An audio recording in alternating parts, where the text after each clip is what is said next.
De presentarle nuestra entrevista esta mañana. Las tendencias, encuestas y posibles resultados de la próxima elección son solamente algunos de los temas de una conversación con el periodista Sergio Sarmiento. Vamos a escuchar. Sergio Sarmiento, periodista, analista político, muchas gracias por recibir a Capital 21 de nuevo. Al contrario, Juan, siempre es un placer. Pues ya al final de este proceso electoral, Sergio, ¿lo ves reñido en sus últimos días? No lo veo reñido. Yo creo que hay una distancia ya muy importante entre el primer y el segundo lugar. No existía, de hecho, si nos remontamos a las encuestas, no cuando empieza la campaña, que es en abril, sino antes de las precampañas, en octubre del 2017, por ejemplo, la encuesta de Consulta Mitofsky, lo que nos muestra es un triple empate. O sea, realmente esta campaña ha servido para que Andrés Manuel López Obrador se separe de sus contendientes, y yo no veo una elección cerrada. ¿Podría ocurrir que se equivoquen las encuestas? Pues sí, me imagino que puede ocurrir. ¿Podría ocurrir que se equivoquen todas? Es menos probable. ¿Podría ocurrir que se equivocaran 20 puntos porcentuales? Lo veo realmente imposible. No, yo creo que esta va a ser una elección bastante abierta. Las dudas son si alcanza la mayoría absoluta en el Congreso o no la alcanza y en qué circunstancias.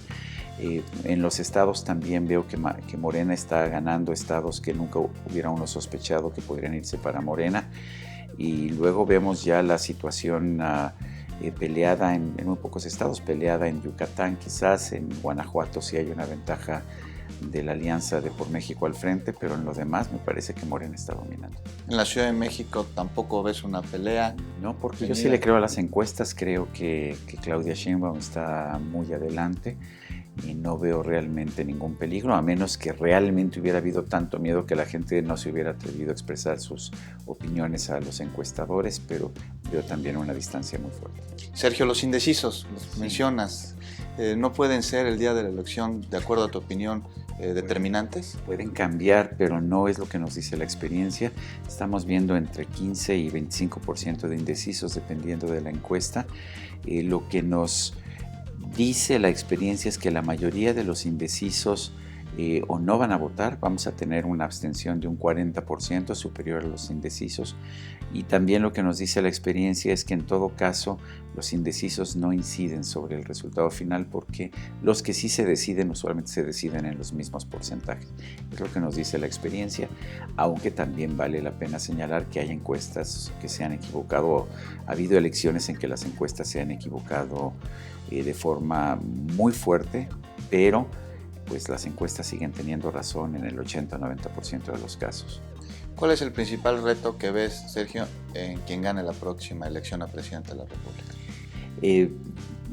Veo muchísimos retos. Uno, que la situación del país es complicada. Quien quiera que sea presidente va a tener que, en primer lugar, mandar un mensaje a los mercados financieros internacionales, y dependemos mucho de ellos, en el sentido de que no se van a hacer locuras en el país.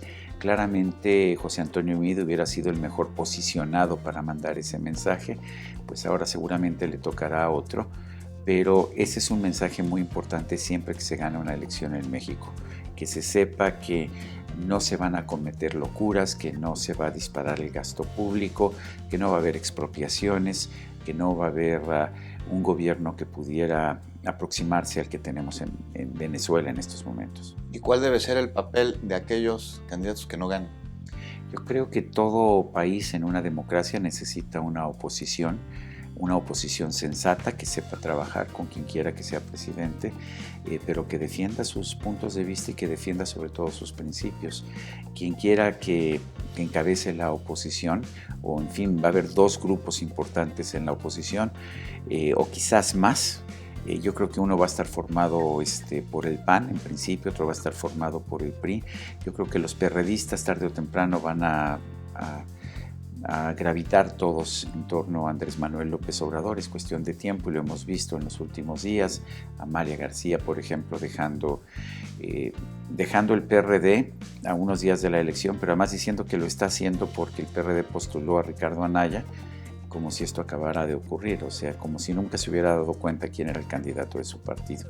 Pero yo creo que esto es lo que vamos a ver. La izquierda va a tener que gravitar hacia la izquierda, la derecha va a tener que gravitar a la derecha y el centro va a tener que convertirse de una forma quizás en un equilibrio de poder. Y mucho de esto va a depender de cómo quede la composición del Congreso. La autoridad electoral, ¿cuál es su reto después del día de la elección? La autoridad electoral debe estar muy aliviada. La verdad es que lo que nos dice la experiencia es que si gana Andrés Manuel López Obrador o si gana alguien de oposición, todo el mundo le aplaude a la autoridad electoral. Si gana el partido en el poder o si gana el PRI, entonces todo el mundo cuestiona a la autoridad electoral sin importar lo que haya hecho. La gran diferencia entre el IFE de José Woldenberg y el IFE de Luis Carlos Ugalde fue simple y sencillamente que en uno ganó la oposición y en otro ganó el partido en el poder. Ninguno fue, ni el sistema ha cambiado y ninguno fue más corrupto, simple y sencillamente se aplicaron las mismas reglas y lo que pasó fue que Vicente Fox ganó en el 2000 y esto hizo un héroe de la democracia, José Woldenberg, y Andrés Manuel López Obrador perdió en el 2006 y esto hizo un villano a Luis Carlos Ugalde. Y con respecto, Sergio Sarmiento, a la población, ¿la ves polarizada? ¿Ves un electorado dividido por la preferencia, por la simpatía a alguno u otro candidato? Nuestro sistema está hecho para estar dividido y sí, veo que la mitad de la población apoya a Andrés Manuel López Obrador y la mitad está en contra. Quienes están en contra de Andrés Manuel López Obrador están virulentamente en contra de Andrés Manuel López Obrador y quienes están a favor están ciegamente a favor. De hecho, me preocupa ver que en las presentaciones electorales la gente se le acercaba a Andrés Manuel para besarle la mano, le acercaba a los bebés para que les diera la bendición, para que sanara a los enfermos.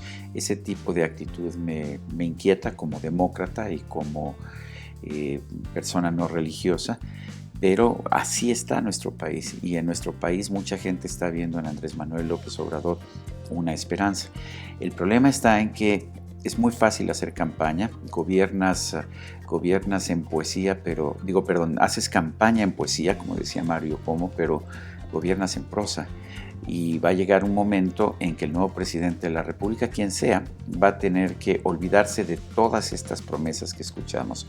Si realmente las promesas de campaña se hicieran realidad, a partir del 1 de diciembre tendríamos el salario mínimo más alto del mundo, tendríamos un ingreso mínimo asegurado para todos los mexicanos, no habría absolutamente corrupción porque el momento en que entrara un hombre honesto al poder, en ese momento desaparecería la corrupción de nuestro país, automáticamente bajarían los precios de la gasolina y todos sabemos que eso no se puede hacer, que son promesas incumplibles y va a llegar un momento en que pues quien quiera que sea presidente de la República, quien quiera que ocupe los escaños del Congreso, pues van a tener que gobernar con cierto equilibrio y si tratan de hacer milagros, lo más probable es que descarrilen la economía. ¿Necesita haber una reconciliación entre el electorado y entre gobernantes y toda la población?